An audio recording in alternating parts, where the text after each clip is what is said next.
I have is how can you help somebody gain self-esteem, somebody else? Let's say somebody's used to getting approval from others, and that's how they help themselves feel good. How can we help somebody else gain their own self-approval, their own self-esteem? Well, the best way is by teaching through the power of your own example.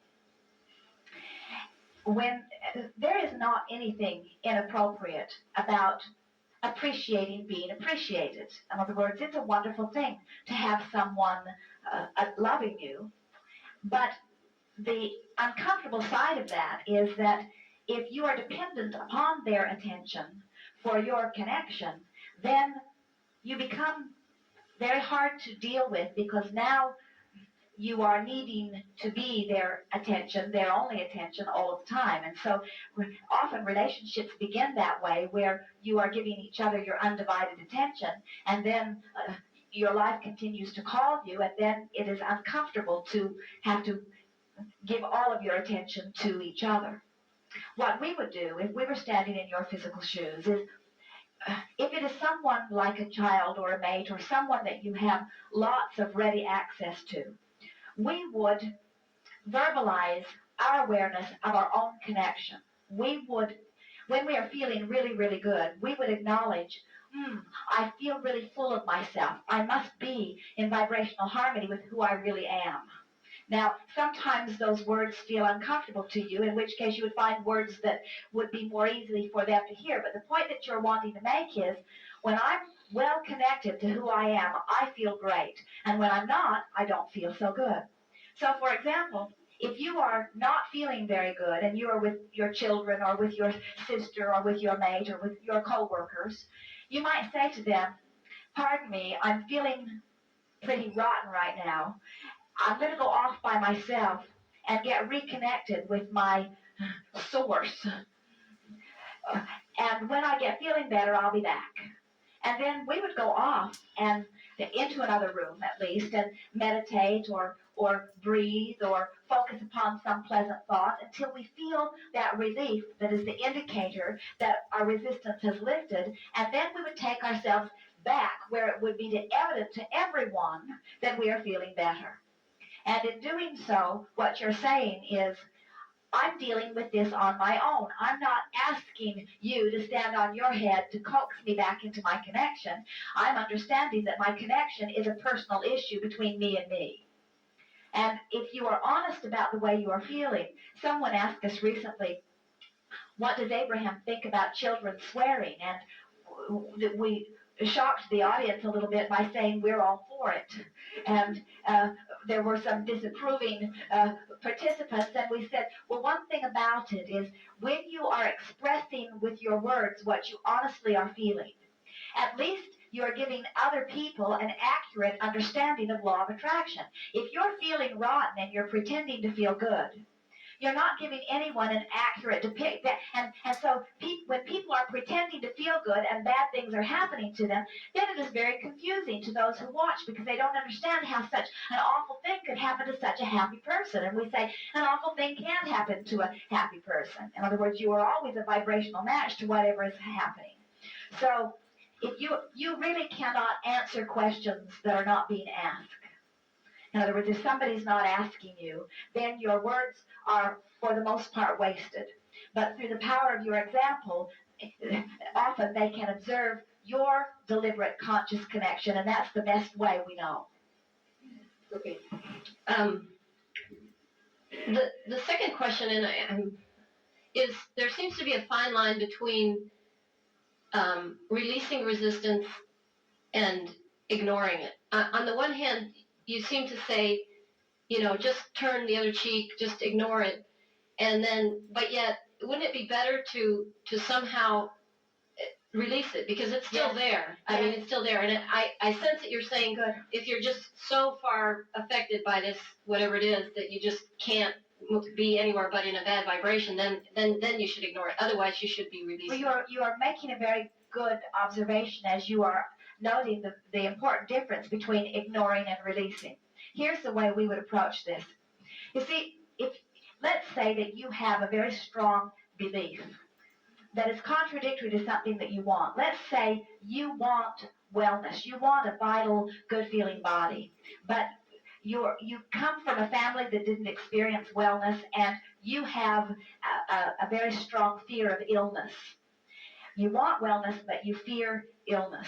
And so every time you think about it, you feel negative emotion. You feel strong fear. When you see the television commercials where they're telling you all of the warning signs about one thing or another, you actually feel fear within your physical body. You have a general overriding uneasiness about your physical well-being. You go in for medical checkups on a regular basis, always fearful that they may find something, or that you'll hear those terrible words like cancer or something that is so uncomfortable.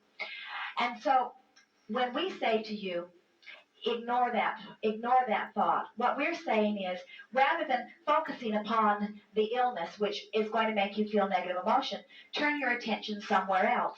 And what you are saying, and you're accurate in it, is, well, if I turn my attention somewhere else, have I really changed my vibration, or am I not just as likely to go back to that fearful place again? And we say, you're right, you are. And unless you actually do the work that causes you to leave your vibration in another place, that vibration is where you last left it. And just ignoring it is not going to do anything about it.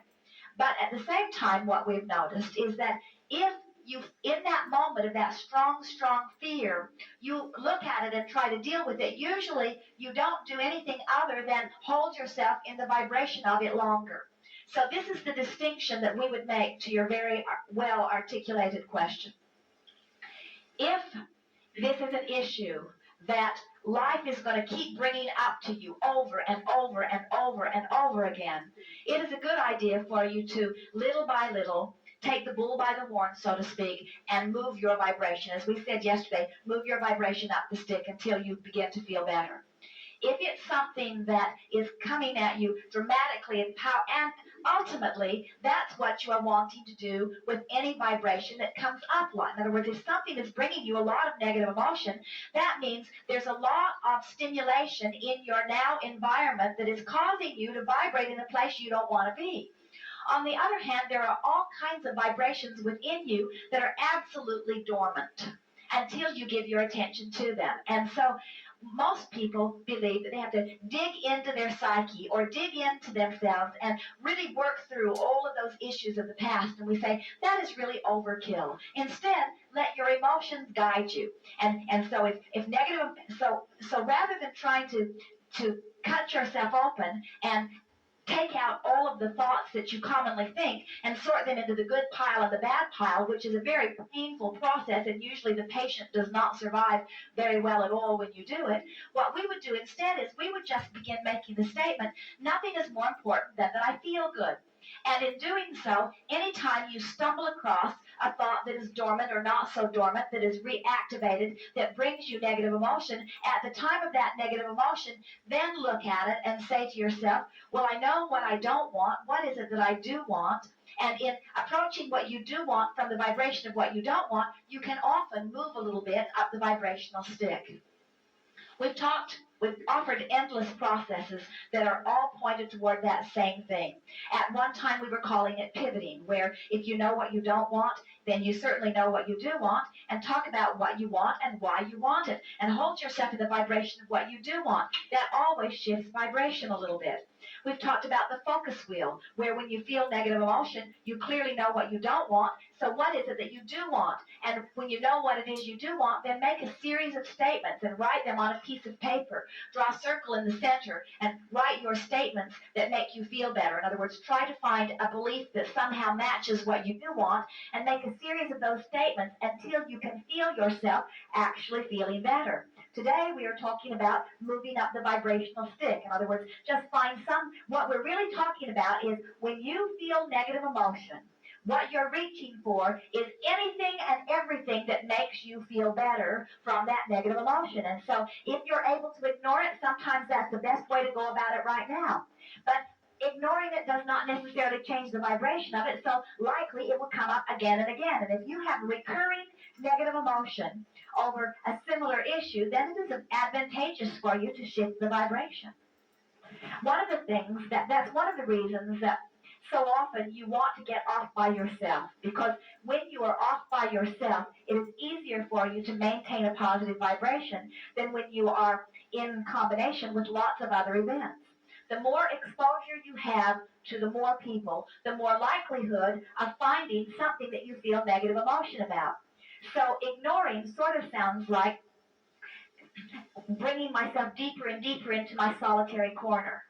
And that's really not what we're wanting to do. We would far rather that you're able to stand out there and approach the entire world from a vibration that is so stable that you only have vibrational access to the parts of the world that you are really wanting to participate in. And we call that setting your own tone.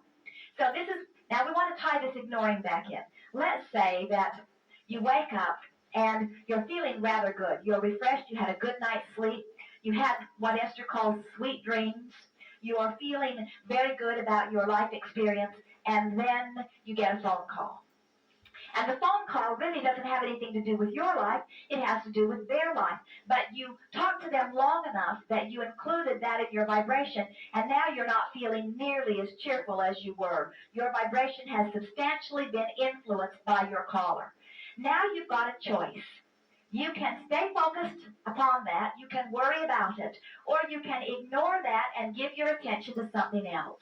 And in truth, these are all about choices. In other words, the dealing with it sounds like, well, it's my job to get out there and deal with what's happening in the issues or in the experience of the physical human experience. It's my job to deal with those, and once I deal with them, then I will feel better. But the trouble with that is you can't deal with all those issues. In other words, you can't deal with what your friend is calling you about. You can't deal with what's happening in an earthquake zone across the world or in a war zone across the world. These are not issues for you to deal with. You get what we're talking about? And so what it really comes down to is I am a vibrational receiver, and I get to set my vibrational tone, and whatever I choose, whether I am basing it on what I'm observing in my now, what I'm remembering from my past, or what I'm imagining from my future, whether I'm choosing past, present, or future, what I am choosing to think about is what is causing my vibration and therefore my point of attraction. And so we think the habit of ignoring what doesn't feel good is a pretty good habit. It's not your job to fix all that stuff, is it? That would be like saying, well, I've lived 50 years, and in those 50 years, I've had a lot of hardships. And now I have to go back and work out all of those hardships in order to approach life. And we say, well, you could clean up your vibration a bit by doing that, but the whole time you're working through all of that, you're holding yourself in a vibration that you don't have to hold yourself in. Why not stand right here in this fresh new place and let that contrast do its work? By knowing those hardships, you had your rocket of desire. All you got to do is focus on the rocket of desire and let that imagination set your new tone. And if you do that enough, that vibration will dominate. In other words, it's about choices. Which thought feels better, this one or this one? But Abraham, you don't understand. The desk clerk was really rude to me. That wasn't the question. Which feels better, this thought or this thought? But Abraham, don't you think somebody should write a letter or do something about that? You really think that should be allowed? Esther, that's not the question. The question is, which thought feels better? Which thought in all of the myriad of thoughts that you have to choose from about your life or what you've observed or what you've lived, what you're now living, what you will live, of all that myriad of thoughts, why not just choose a thought that feels good? Well, because I'm a realist, and a realist says I've got to wrestle that problem to the ground and I've got to fix it, and if I do it, I've done good work. And we say, all you've done is let that problem be your excuse to not vibrate where you now want to be, you see.